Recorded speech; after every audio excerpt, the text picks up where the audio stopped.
para poder comenzar. Dice la palabra del Señor: en el año cuarto del rey Darío vino la palabra del Señor a Zacarías, el cuarto día del mes noveno, Quisleu.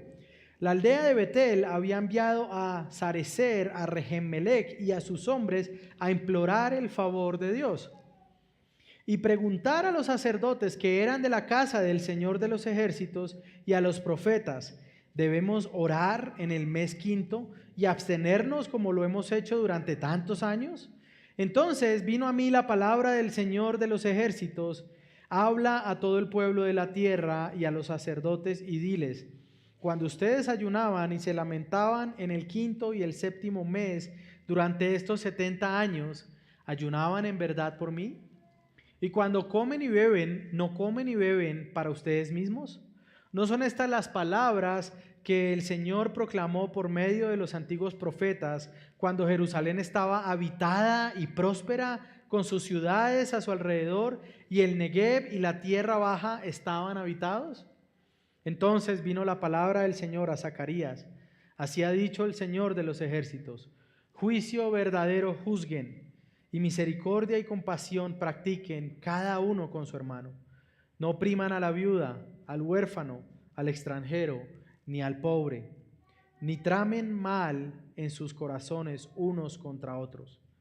Pero ellos rehusaron escuchar y volvieron la espalda rebelde y se taparon los oídos para no oír, y endurecieron sus corazones como el diamante para no oír la ley ni las palabras que el Señor de los ejércitos había enviado por su espíritu por medio de los antiguos profetas. Vino pues gran enojo de parte del Señor de los ejércitos, y como yo había clamado y ellos no habían querido escuchar, así ellos clamaron y yo no quise escuchar, dice el Señor de los ejércitos, sino que los dispersé en torbellino entre todas las naciones que no conocían, y la tierra fue desolada tras ellos, sin que nadie fuera ni viniera. Convirtieron la tierra deseable en desolación. Esta es la palabra del Señor. ¿Qué existe que sea más duro que el diamante? ¿Qué hay que sea necio y obstinado ante las cosas que son buenas y que son beneficio para sus almas? Hermanos, la historia de Israel muestra tal dureza y tal necedad. Desde el principio, desde el libro de Génesis, Dios quería o quiere hacer el bien a los hombres. Sin embargo, como dice la palabra, los hombres se apartaron y buscaron para sí muchos males. La Biblia es una historia que nos cuenta un Dios bueno y misericordioso en busca de hombres pecadores que no solo lo rechazan, sino que generalmente endurecen contra Dios su corazón. Eso es lo que nos encontramos no solo en esta porción de Zacarías, sino en todo el Antiguo Testamento. Pero no es solo algo que encontramos allí, hermanos, es algo que encontramos cuando miramos en medio de nosotros. Hay corazones endurecidos, más que el diamante. Hay corazones necios y obstinados en contra del Señor. Estamos ahora comenzando la tercera parte de este libro del profeta Zacarías. El libro está dividido en 4 partes. La primera parte son los versículos 1 al 6 del capítulo 1, donde se nos da una introducción a todo el libro y a toda la profecía. La segunda parte es la que terminamos el domingo pasado, donde se nos muestra 8 visiones. El hombre con la plomada, el hombre detrás de los mirtos, el rollo, el efa y otras visiones que nos muestran un mensaje de parte del Señor que principalmente le habla al pueblo de que Él va a asegurarse de que el templo sea reconstruido y de que Él va a traer su gloria y su presencia nuevamente en medio de ellos. Ahora estamos en esta tercera parte de esta miniserie de 2 capítulos, capítulo 7 y capítulo 8, donde el Señor llama al pueblo a que tenga una verdadera piedad, al mismo tiempo que anuncia la gloria futura de Sión. Y luego en 15 días vamos a comenzar la cuarta y última parte, que son los oráculos finales o los mensajes finales del profeta Zacarías, tanto a las naciones vecinas de Israel como a Israel, a este pueblo que está llegando del exilio. Y en esta última parte y maravillosa parte vamos a ver anuncios, muchos anuncios acerca de la venida del Mesías, del renuevo, de la venida de Cristo, pero no solo de su primera venida, que es después de la que nosotros vivimos hoy, sino también del anuncio de su segunda venida, que es aquella que nosotros esperamos. Hemos llamado esta miniserie, mis hermanos, Venga tu reino. Y en estos primeros versículos del capítulo 7 y los últimos del capítulo 8 se nos da una especie de marco a la luz del cual debemos entender todo lo que ahora nosotros vamos a abordar. Hermanos, Dios desea preparar el corazón de su pueblo antes de que el templo sea terminado. Esto que estamos abordando es 2 años después de las visiones de Zacarías y 2 años antes de que el templo sea terminado. Pero antes de que el templo sea terminado y que los sacerdotes vuelvan a ofrecer sacrificios, el Señor quiere que su pueblo prepare su corazón. Y mi mensaje en esta mañana, mis hermanos, es sencillo. Dios nos llama a rendir nuestros corazones en lugar de endurecerlos con falsa piedad. Nuevamente, para que se guarden su corazón, Dios nos llama a rendir nuestros corazones antes o en lugar de endurecerlos con falsa piedad. He titulado mi mensaje Ultimátum a corazones endurecidos.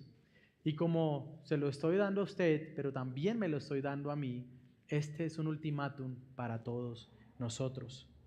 Hermanos, Dios nos llama a rendir nuestros corazones en lugar de endurecerlos con falsa piedad. Y mi deseo hoy es dar 2 características de la falsa piedad que el profeta Zacarías habla en su mensaje, pero también hablar de un llamado que el Señor hace y que es acompañado de una gran esperanza. El primer verso hasta el 3 vemos que la falsa piedad busca ganar el favor del Señor. Verso 4 al 7, la falsa piedad es evidenciada por el Señor. Y el llamado a rendir el corazón en lugar de endurecerlo, versos 8 al 14. Así que el primer punto, hermanos, la falsa piedad busca ganar el favor de Dios, versos 1 al 3. En el año 4 del rey Darío vino palabra del Señor a Zacarías en el 4º día del mes 9 de Quisleu. La aldea de Betel había enviado a Sarecer a Regemelec y a sus hombres a implorar el favor del Señor y preguntar a los sacerdotes que eran la casa del Señor de los ejércitos y a los profetas: ¿debemos llorar en el mes 5º y abstenernos como lo hemos hecho durante estos años?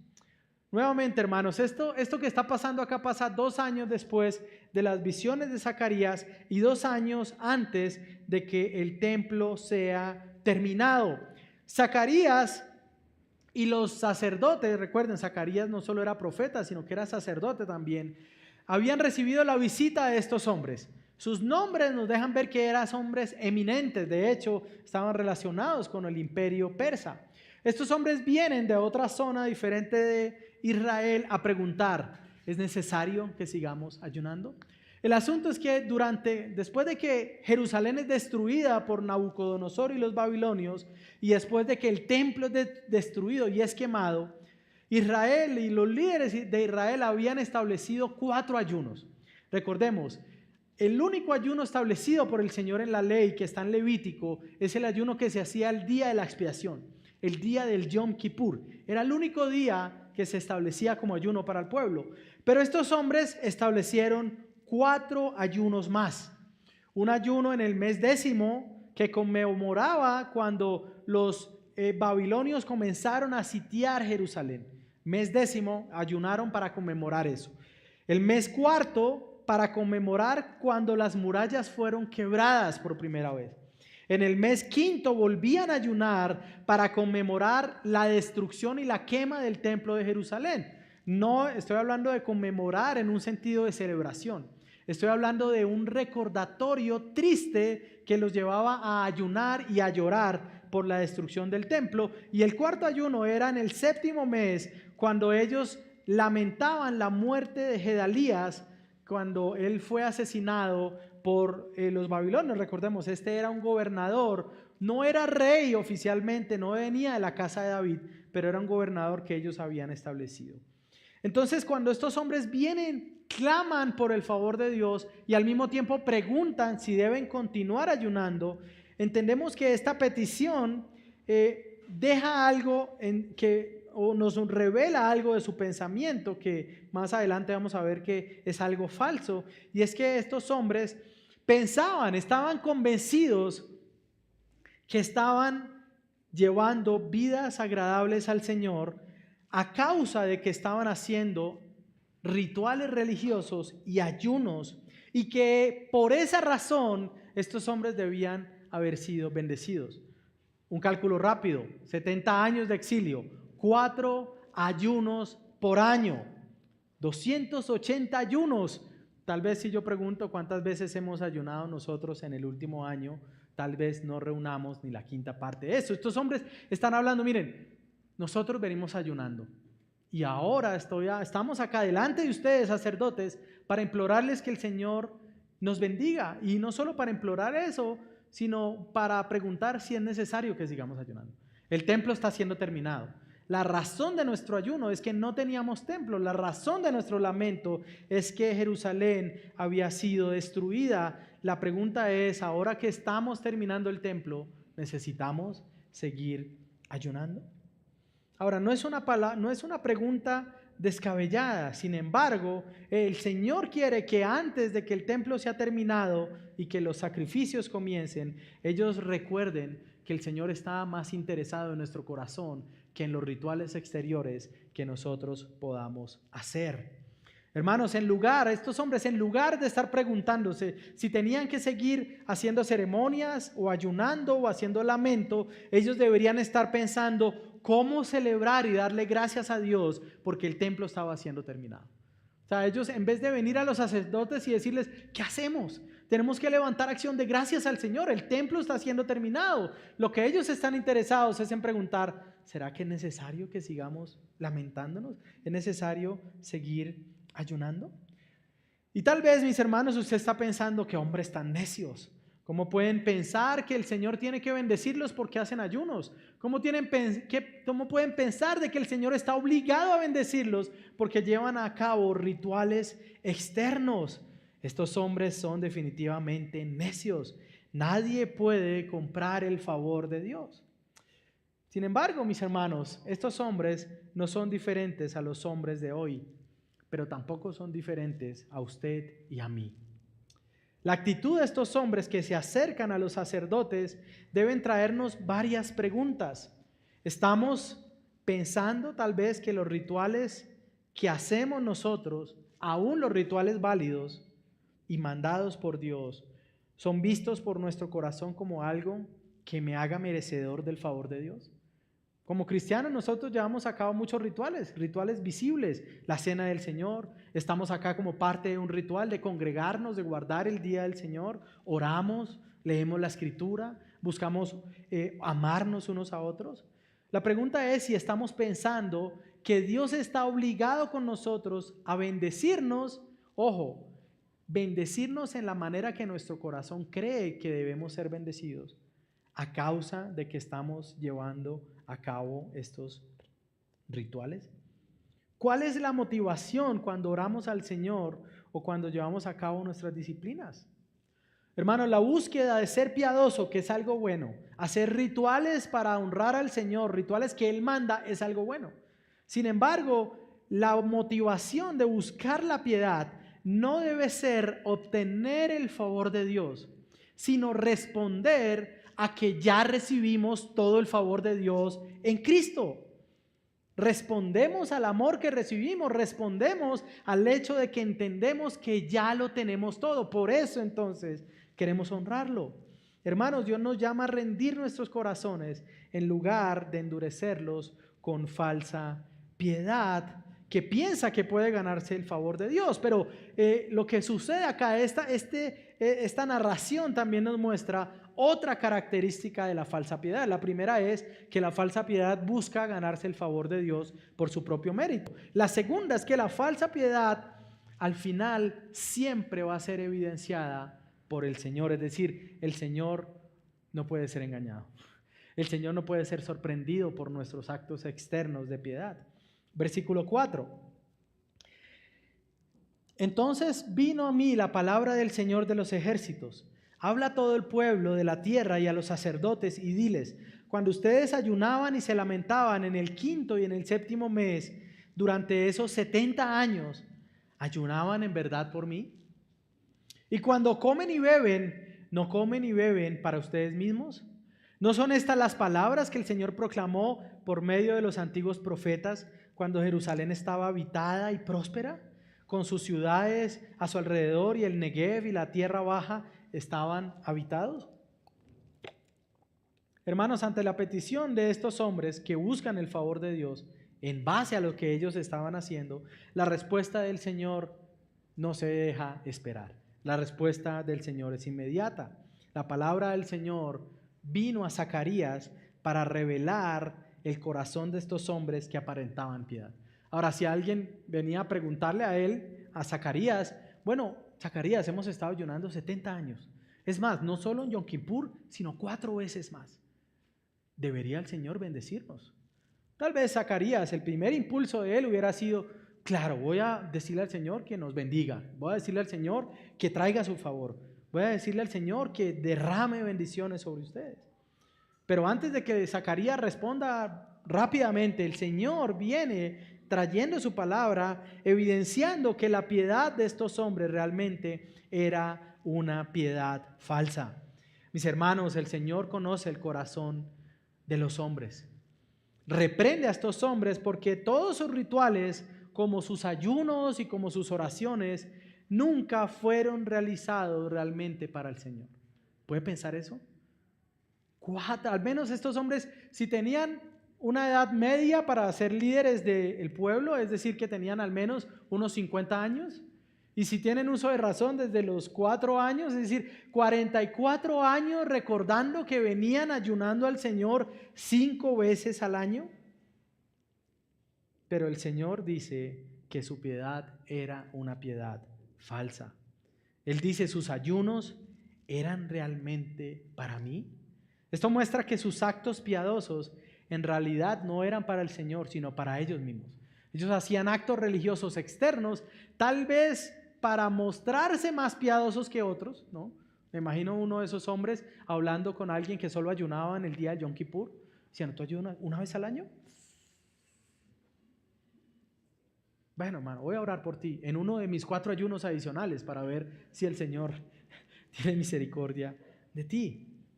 Cuando comen y beben, pregunta Zacarías, ¿no comen y beben para ustedes mismos? Ahora, esta expresión comer y beber, que es usada por Pablo también en Corintios, resume o apunta a toda la vida del hombre. Es decir, cuando la Biblia habla comer y beber, significa todo, resume como todos los ámbitos de la vida del hombre. Lo que está diciendo Zacarías o lo que el Señor está diciendo a estos hombres es, ustedes no solo no ayunan para mí, sino que realmente tampoco están viviendo para mí. Hermanos, el Señor no puede ser engañado. Estos hombres tienen que saber que el Señor los conoce. El Señor conoce los corazones de estos hombres y sus más profundas intenciones, pero no solo los de ellos. El Señor conoce nuestros corazones. Los conoce totalmente.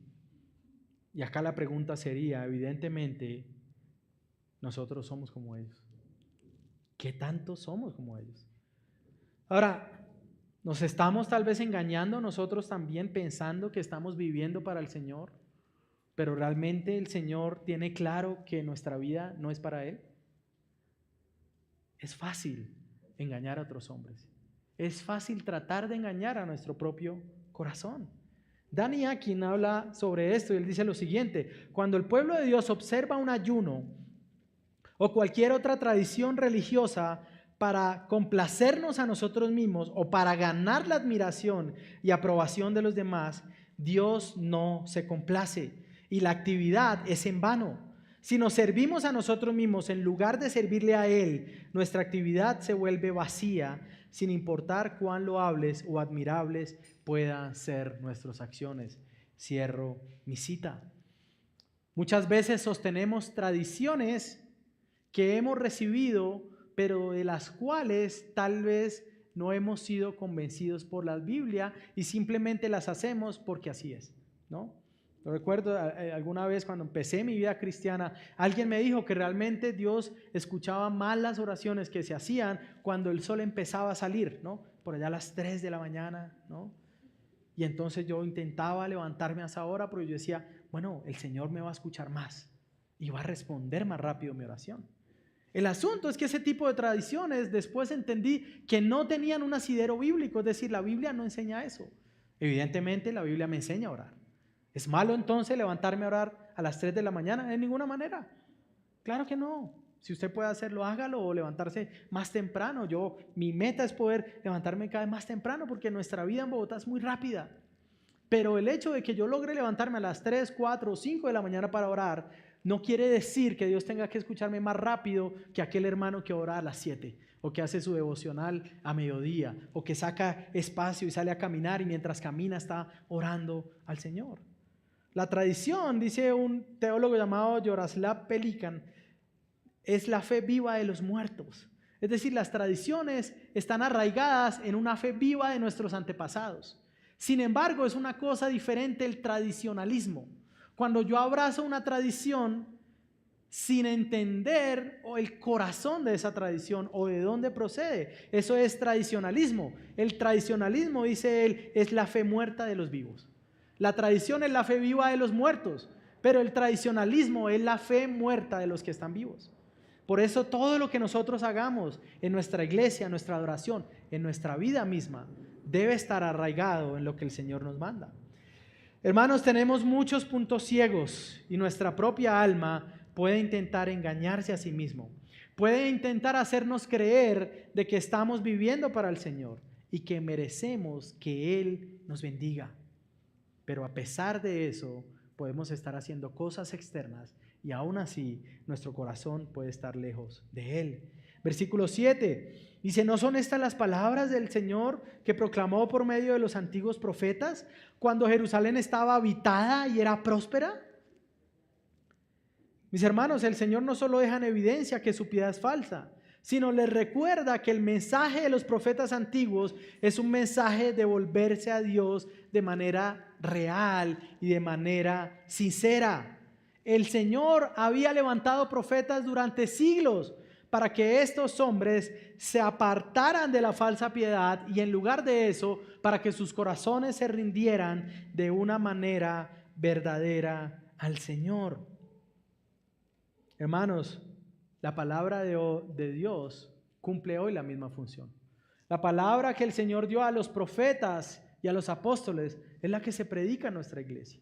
Y tiene la misma función que tuvo cuando fue entregada a los hombres antiguos, y no es otra función sino pasar nuestro corazón del lugar donde no debería estar o con la dureza que no debería tener y traer nuestro corazón a que tengamos un corazón realmente humillado delante de Dios. Ese mensaje de volverse a Dios es el mismo mensaje que es traído hoy. Mis hermanos, la palabra cumple esa misma función. Dice Hebreos que es una espada de dos filos. La palabra penetra hasta lo más profundo de nuestro corazón. Y entonces ella sí nos muestra realmente quiénes somos. Nuestros ritos externos puede decirle a nuestro alma, uy, tú eres muy piadoso, eres muy buen hermano. ¿Qué haría la iglesia sin ti? Pero la palabra entra a lo profundo el domingo y cuando vamos a ella entre semana y nos dice, no, pilas con eso. Realmente, es más, puede que la mayoría de cosas que estás haciendo, las estás haciendo para ti mismo. Hoy es día, hermanos, para que todos nosotros recordemos que no podemos engañar a Dios. Dios nos llama a rendir nuestros corazones en lugar de endurecerlos con falsa piedad. Ahora la pregunta es, ¿qué haremos ante esto? ¿Qué haremos al recordar que no hay entonces nada que esté oculto al Señor? ¿Qué haremos entonces ante estas cosas? ¿Qué haremos? ¿Cómo va a ser movido nuestro corazón? ¿Qué haremos al recordar que no hay nada en nuestro corazón que esté oculto a Dios? ¿Nos vamos a volver al Señor? ¿Le buscaremos con un corazón sincero que rinda todo lo que es a Él? ¿O por lo contrario, nos endureceremos con una falsa piedad. Hermanos, la palabra del Señor revela cuál es nuestro corazón, pero también esto nos lleva a reconocer en la misma palabra que es la vida comunitaria una manera donde Dios revela realmente nosotros quiénes somos. La vida comunitaria, no solo congregarnos en el día del Señor, sino hacer parte de su pueblo, hacer parte de su iglesia, hacer parte de otros fieles. La palabra del Señor nos muestra quiénes somos y una de las formas que usa es también la vida de iglesia. Hebreos capítulo 3, versículo 13 dice lo siguiente: tengan cuidado, hermanos, no sea que alguno de ustedes haya un corazón malo de incredulidad para apartarse del Dios vivo. Verso 13, antes, exhórtense los unos a los otros cada día, mientras todavía se dice hoy, no sea que alguno de ustedes sea endurecido por el engaño del pecado, porque somos hechos partícipes de Cristo, si es que retenemos firme hasta el fin el principio de nuestra seguridad. Por lo cual se dice, si ustedes oyen hoy su voz, no endurezcan los corazones como la provocación. Hermanos, el propósito de la iglesia, uno de los propósitos de la iglesia es revelar realmente cómo está nuestro corazón. En términos médicos, podríamos decir que la vida de comunidad es la que puede hacer realmente un electrocardiograma para saber si nuestro corazón realmente es verdadero y late o si nuestro corazón está endurecido y está apartado del Señor. La pregunta es, ¿atesora usted la iglesia como un medio para exhortarnos y corregirnos? ¿O cuando alguno de los miembros del cuerpo se acerca a usted para querer animarlo y exhortarlo, usted dice, no, pero hasta allá tampoco, porque es que sí somos hermanos, pero ya si usted va a decirme sobre esto o hacerme alguna observación sobre la manera como yo estoy viviendo o sobre la manera como crío a mis hijos o sobre la manera como trato a mi esposa, no, allá tampoco. ¿Qué hacemos cuando alguien con un corazón agradecido? Ahora, nuestro corazón cuando nos acercamos a la exhortación debe ser un corazón tierno porque sabe que nosotros mismos podemos estar fallando en eso. Pero si viene la exhortación a mí, yo debería estar agradecido porque alguien me ama tanto que se acerca a buscar mi bienestar. Atesoramos la iglesia como el lugar donde Dios revela cómo está nuestro corazón y donde nos ayuda a entender en qué momento nuestra piedad tal vez es falsa. ¿Permitimos que nuestros hermanos con libertad nos animen y nos exhorten? Ahora, ¿qué hay de nuestro hermano más cercano? Si usted está casado, su hermano más cercano no es el parcero con el que usted comparte todas las cosas, los gustos en común, no. Su prójimo más cercano es su esposa. ¿Qué pasa cuando ella se acerca y le dice, amor, no te he visto orar hace una semana? Amor, ¿qué está pasando con las devociones?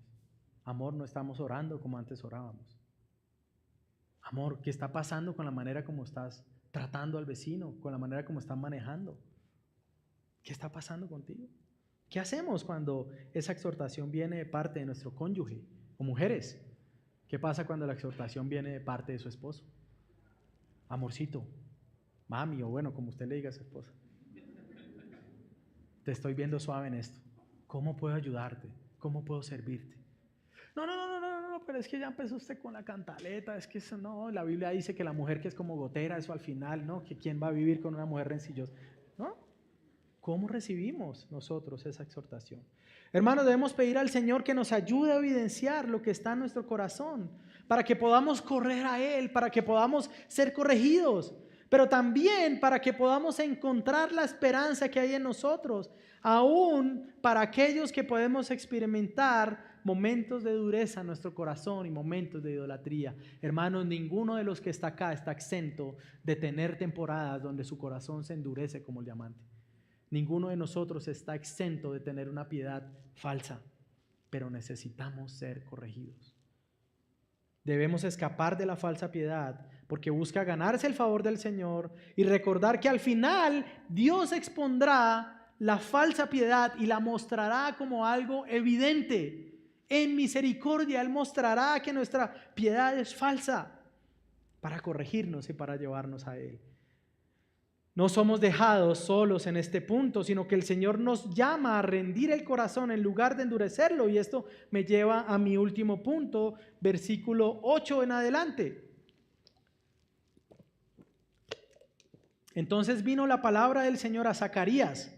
Así ha dicho el Señor de los ejércitos: juicio verdadero juzguen y misericordia y compasión practiquen cada uno con su hermano.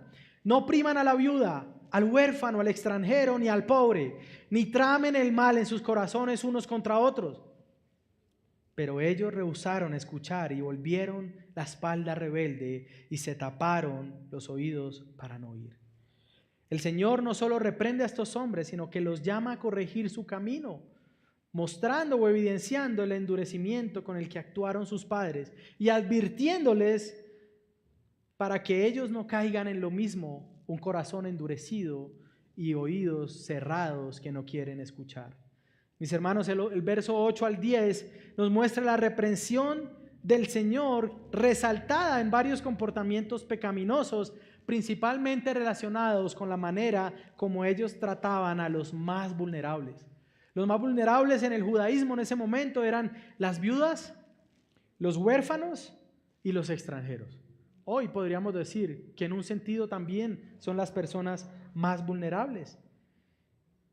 Los padres de ellos, los abuelos y los padres, habían endurecido su corazón para bendecir a los vulnerables, y eso fue lo que los llevó también al exilio. Tener juicio falso. Ellos empezaron a juzgar asuntos entre personas dependiendo de quién tenía más. Entonces vamos a inclinar el juicio hacia el que tiene más. Pero también la palabra hablaba en Éxodo 22 y en otras partes de Levítico de que cuando ellos cultivaban un terreno, que generalmente esas parcelas eran cuadradas como las de hoy, las esquinas no debían ser recogidas, para que los huérfanos y las viudas pudieran llegar y recoger todo lo que estaba en las esquinas. Tampoco lo que se cayera en la cosecha debía ser recogido, para que las viudas y los huérfanos recogieran esto.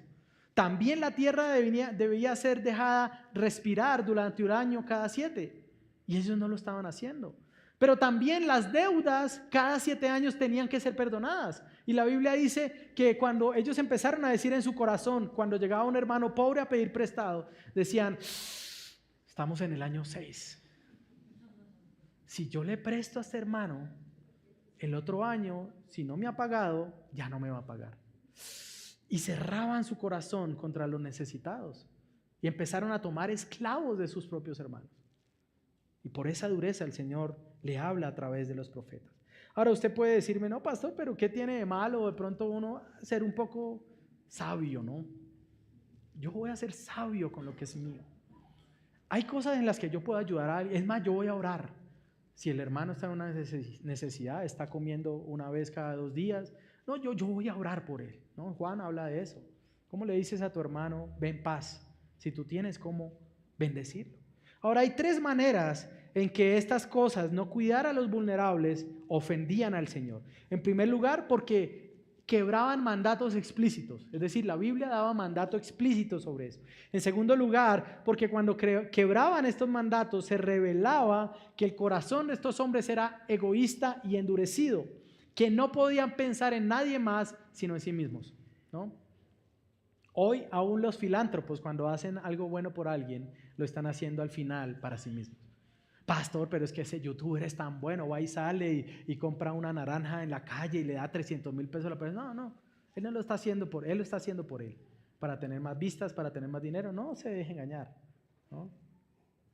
Y en tercer lugar, es grave este maltrato a los huérfanos, a las viudas, este quebrantamiento de estos mandamientos sobre misericordia, porque cuando quebraban esos mandatos y cuando vivían de manera injusta y cuando no tenían misericordia y amor al prójimo, en especial a los vulnerables, lo que ellos mostraban es que ellos no querían ser como su Dios, porque Dios sacó hombres vulnerables de la tierra de Egipto que eran esclavos.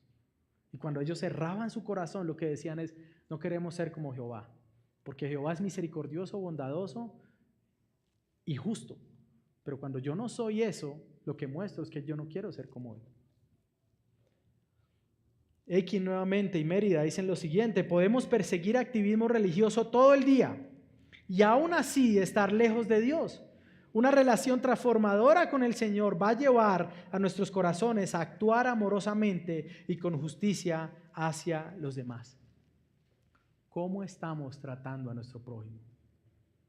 ¿Cómo estamos tratando a mi vecino, aún al que no es cristiano. Es más, con ellos deberíamos también mostrar misericordia. Aquellos que son jefes, ¿cómo está tratando usted a sus empleados? Aquellos que son bendecidos con tener empleados cristianos, ¿cómo usted los está tratando? ¿Cómo usted lidera? ¿Cómo usted expresa a quién usted pertenece? Ahora, esto no quiere decir, porque habla de justicia y habla de misericordia. A veces extendemos misericordia al que no tiene, al que está en dificultad. Pero cuando hablo de trato justo también, no quiere decir que, no, yo soy tan buen jefe que es que acá nadie tiene que cumplir horario para usted. Además, si no quieren presentar informes, no. Cuando trabajamos debemos ser diligentes y excelentes. Estoy hablando es de una dureza del corazón en que soy injusto. La hora vale 30,000, pero ese hermano, pastor, él vive cerca, no tiene que pagar pasajes. Yo se la voy a pagar a 20,000. No. ¿Cómo estamos tratando a los hermanos? ¿Cómo estamos tratando al prójimo? ¿Cómo tratamos al que nos sirve a la mesa en un restaurante? Hermanos, conocer a Cristo ha cambiado nuestro corazón. ¿Cómo lo ha hecho contigo? ¿Cómo lo está haciendo con nosotros? Estos hombres llevaban una fuerte rutina de ayunar y afligir el corazón, pero al mismo tiempo estaban lejos de Dios. Sus ayunos venían a ser un mero maquillaje en la oscuridad de sus almas y lejanía con el Señor. Somos expertos en maquillaje espiritual. Hablando sobre esto, pensaba en algunas cosas estéticas que hoy son tan comunes, ¿no? Hay una técnica, yo la había escuchado, pero nunca había indagado mucho qué era. Se llama el lifting facial, ¿no? Las que se rieron por ahí de pronto saben, ¿no? Las mujeres, ¿no? El lifting facial es un procedimiento, ahí ahora, bueno, perdónenme los médicos que no soy tan exacto, ¿no? Pero es un procedimiento que busca quitar las arrugas, estirar un poco, ¿no? Y mostrar, ¿no? o disimular el paso de la edad. Tensa los músculos, elimina la flacidez y mejora la apariencia general de la piel. ¿No? Uno diría, wow, pero esto fue de ayer, ¿no? No. Dice la historia que el primer lifting facial fue hecho por allá en 1906 por un doctor alemán, ¿no? Porque el corazón vanidoso de entonces es el mismo corazón vanidoso de ahora. Y ese lifting facial busca, wow, pareces de 20, ¿no? Bueno, sales, $6,000 puede valer eso, como 25 millones de pesos. Sin embargo, a pesar de que usted se haga el mejor lifting con el mejor doctor, si usted tiene 30, 40, 50, los años que tenga, a pesar de que eso en apariencia haya disminuido cómo usted se ve, su edad sigue siendo la misma. Hermanos, hay muchos de nosotros que tratamos de hacer un lifting espiritual. Pastor, pero es que pensamos que llegar temprano a las reuniones de la iglesia es para hacernos el lifting. Por lo tanto, que llegar tarde es como que se nos desacomodó. No. Yo quiero llegar a tiempo, yo quiero buscar al Señor porque estoy agradecido con lo que Él ha hecho en mi vida, por la salvación que me ha dado. ¿Cómo no llegar temprano a la cita más importante que tengo en la semana con mi Señor, con mi Creador, con el que me salvó? No importa qué tanto usted intente hacer lifting espiritual, usted no puede engañar a Dios. Aún cuando a veces parece que engañamos a otros. A veces podemos engañar a otros. Dios conoce cuando lo que hacemos es hecho para nosotros mismos y no para Él. Pero hay esperanza, hermanos, en el Evangelio. Es por eso que también debemos tomar para nosotros las advertencias de los versos siguientes. Versículo 11, pero ellos rehusaron escuchar y volvieron su espalda rebelde y se taparon los oídos para no oír y endurecieron sus corazones como el diamante para no oír la ley ni las palabras que el Señor de los ejércitos había enviado por su espíritu por medio de los antiguos profetas. Vino entonces gran enojo de parte del Señor de los ejércitos. Y como yo había clamado y ellos no habían querido escuchar, así ellos clamaron y yo no quise escuchar. Lo que el Señor dice es, miren, yo clamé al pueblo por medio de los profetas y ellos cerraron sus oídos. Ahora, cuando ellos clamen a mí, yo voy a cerrar los míos. Qué terrible es pensar en que Dios no nos escuche. Hay una técnica de tortura que se llama como algo así como el salón del silencio, donde aíslan a la persona y no hay absolutamente nada que se escuche. Dicen algunos que usted empieza a escuchar cosas de su propio cuerpo, sus propios latidos. Es una cosa terrible y que nadie puede aguantar más de media hora en ese estado. ¿Se imagina? Un profundo silencio. Eso es lo que sucede si Dios decidiera no escucharnos o cuando Dios decide no escucharnos ante la falsa piedad. Ellos endurecieron su corazón como el diamante. ¿Qué produce el endurecimiento del corazón? ¿Cómo podemos evidenciar que nuestro corazón está endurecido? Esto debería llevarnos a pensar, ¿qué tal que mi corazón sea ese? ¿Qué tal que en este momento yo me esté dando cuenta que mi corazón está endurecido como el diamante? Se nos describe el corazón duro como el que no escucha la ley ni las palabras del Señor que había enviado por medio de los profetas. Ahora usted puede decir, bueno, pastor, me salvé porque a usted no le decimos profeta, usted es pastor. Sin embargo, hermanos, toda predicación fiel de la Biblia es en un sentido, o hace en un sentido, una labor profética, de hablar al pueblo, de llamarlo al arrepentimiento. ¿En qué forma nuestro corazón hoy puede estar endurecido? Cuando nos cerramos a buscar la palabra de Dios, ya sea por medio de su ley o por medio de la predicación. Cuando estoy acá, pero mi mente está por allá. Cuando no me preparo el sábado y vengo a dormirme el sermón. Y no me duermo la alabanza porque estoy de pie, ¿no? ¿Cómo mostramos que nuestro corazón está endurecido? Cuando no voy a la palabra durante la semana, cuando no tengo mi tiempo devocional, cuando vivo de una manera que no refleja que mi corazón depende del Señor. Pero el endurecimiento del corazón también se muestra cuando me niego a escuchar a los que proclaman la palabra. El endurecimiento del corazón es cuando vengo a congregarme sin tener una expectativa de que Dios me hablará en su palabra. Cuando nosotros venimos a la iglesia, hermanos, debemos venir pensando, hoy me va a hablar el Señor. Hoy el Señor va a hablar a mi corazón. Hoy el Señor va a sacudirme para que yo sea más como Él. Hoy el Señor me va a dar esperanza en medio de un mundo difícil. Hoy me va a dar aliento en medio de una semana complicada. Hoy mi Dios me va a hablar. Por eso yo voy y estoy con Él.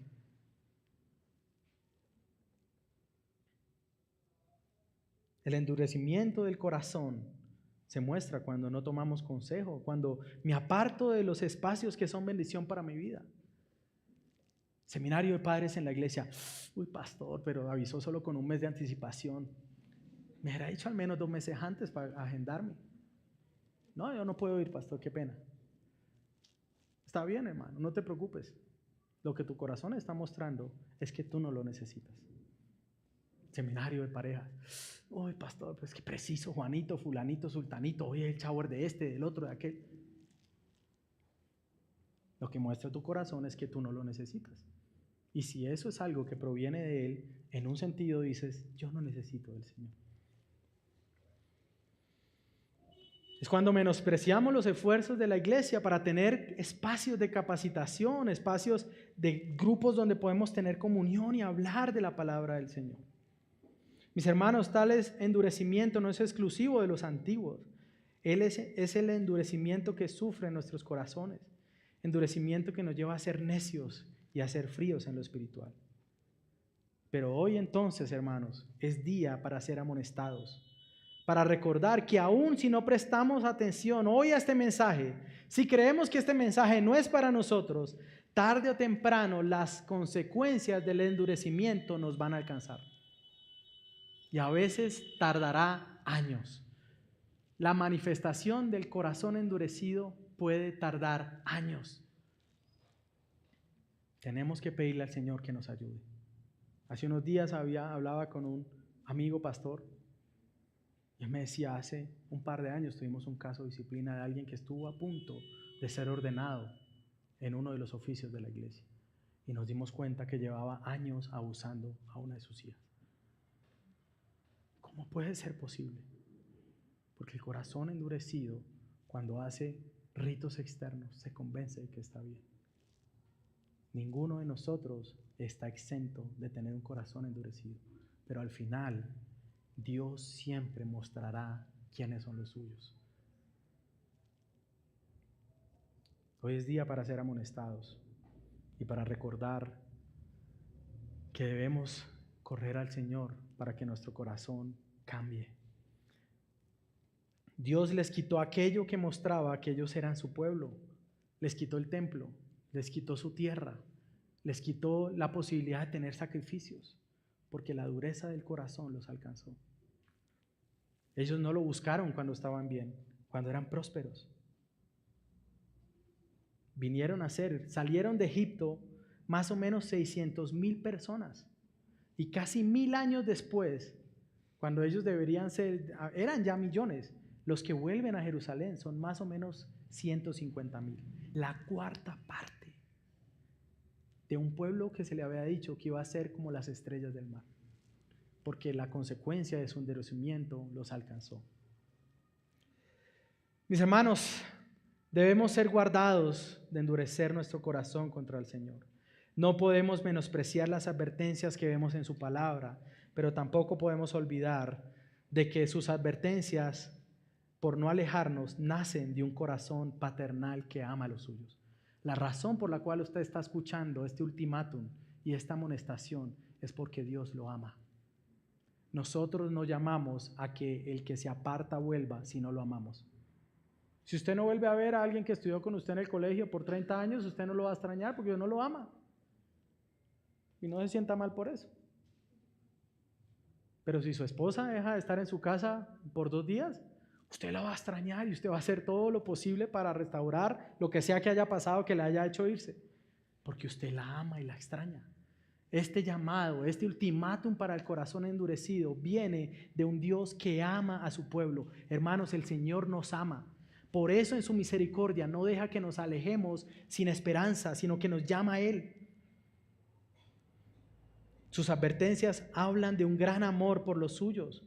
Eso es lo que vemos en la historia de Israel. Israel endureciéndose, Dios buscándolos. Israel quebrantando el día de reposo, el Señor mandando a los profetas. Israel haciendo cosas terribles, quemando a sus hijos a Moloc y el Señor llamándolos nuevamente al arrepentimiento. Y eso es lo que pasa domingo tras domingo en nuestra iglesia. Nosotros tratamos de apartarnos, el Señor nos trae otra vez. Nosotros dejamos de buscarlo, el Señor nos recuerda que Él nos ama.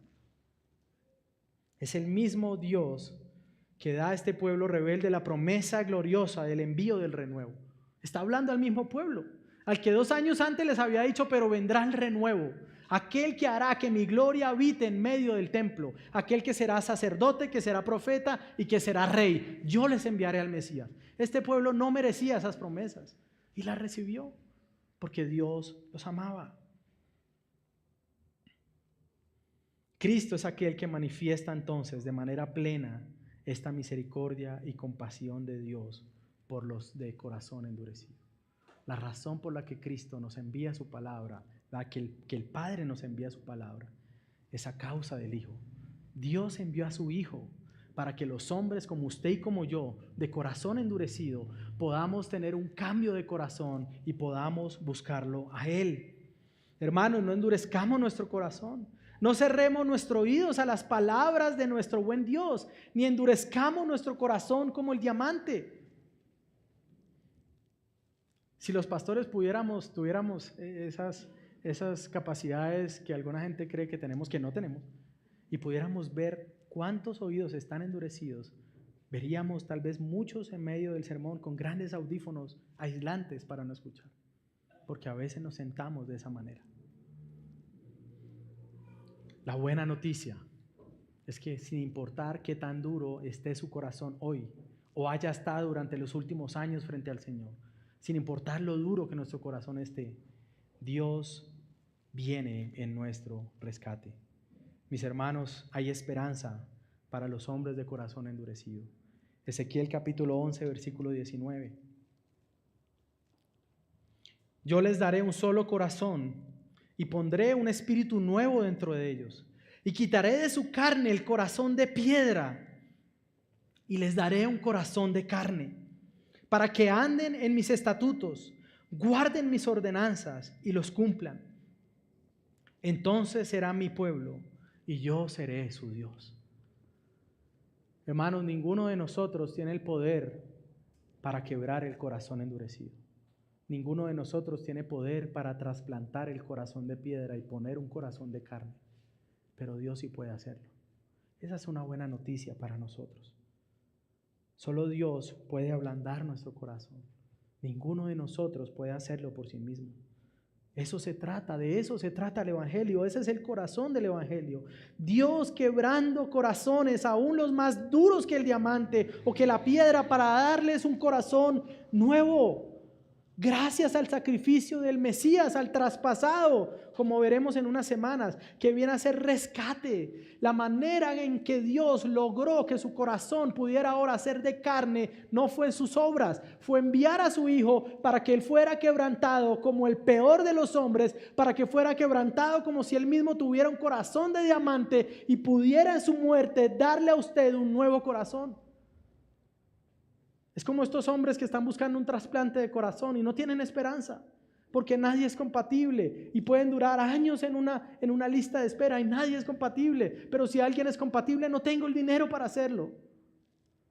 Nosotros estamos en una peor situación que esos hombres, pero tenemos gran esperanza en que el Señor envió a su Hijo para que a través del quebrantamiento de su corazón y que Él experimentara la soledad del Padre en la cruz, usted y yo podamos recibir un corazón que pueda amarlo.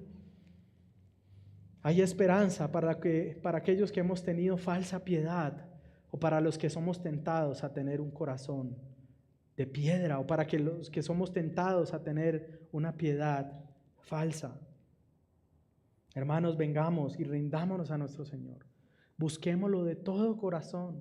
Oremos al Señor con un corazón sincero. Si ayunamos, hagámoslo para mostrar que lo necesitamos. Si oramos, hagámoslo para mostrar que dependemos de Él. Si venimos a la iglesia, hermanos, hagámoslo porque creemos que el Señor nos va a hablar. Este es un ultimátum para los corazones endurecidos.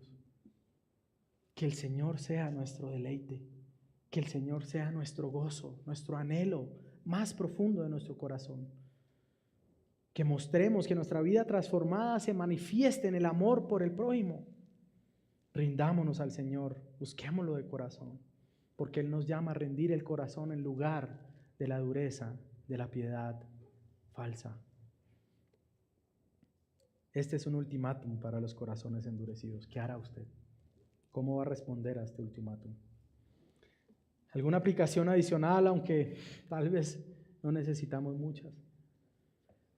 Fawcett decía algo, y quiero citarlo para hacer una de mis aplicaciones. El Señor hará todo lo necesario para quebrar tu corazón y volverlo a Él. Como ellos echaron de sí el yugo de la obediencia, Dios echó sobre sí el yugo de la opresión. Como ellos endurecieron el corazón, Dios quebrantó sus corazones con el castigo. Sin embargo, hay esperanza entonces, y Él hará lo necesario para que su corazón se enternezca nuevamente al Señor. Si usted no es creyente, usted debe venir a Él como la única fuente para tener un nuevo corazón, la única esperanza. El único que puede hacer el trasplante que usted necesita es Cristo, nadie más. Sus buenas obras no cuentan para esto. Un corazón sin misericordia ni compasión muestra que estamos lejos de Dios, a pesar de que podamos hacer actos de piedad aparente. Iglesia, debemos examinarnos a nosotros mismos. Es muy fácil caer en una falsa piedad. Es fácil. La membresía de la iglesia es algo que busca protegernos de la falsa piedad. Por eso tenemos y debemos ejecutar disciplina cuando sea necesario. Porque hay corazones que se endurecen tanto que ya no importa los llamados que se hagan. Se mantienen duros y duros y duros y al final lo único que puede hacer la iglesia es, ya no lo voy a intentar más. Porque no quieres. Examinemos nuestra obediencia, hermanos, servidores. Ninguno de nosotros es indispensable, pero todos nosotros somos importantes. La labor que hacen los servidores de esta iglesia es una labor maravillosa. Si procede de un corazón enternecido al Señor. Examinémonos, aunque seamos servidores en esta iglesia. Examinemos nuestras motivaciones. Examinemos dónde está nuestro corazón. Examinemos si creemos que estamos acumulando puntos para que Dios nos dé más o nos bendiga de maneras diferentes. Y sigamos sirviendo al Señor con un corazón agradecido, con un corazón que lo ama. Hermanos, seamos llevados a mostrar a Cristo en nuestra vida, que mostremos que seguimos a un Dios compasivo y lleno de misericordia que salvó a hombres débiles y vulnerables como nosotros. ¿Cómo tratamos a los más débiles? Nosotros somos una iglesia que está haciendo esfuerzos para que nuestro corazón también se mueva. Esto es también una implicación del Evangelio, en buscar ser respuesta de parte del Señor para aquellos que están en la más vulnerable de las condiciones. Hermanos, Dios nos llama a rendir nuestros corazones en lugar de endurecerlos con falsa piedad. Tenemos esperanza en nuestro Señor. Oremos y cantemos a Él para que nuestro corazón sea llevado cada vez más a su presencia. Padre, gracias, Señor. Estamos acá agradecidos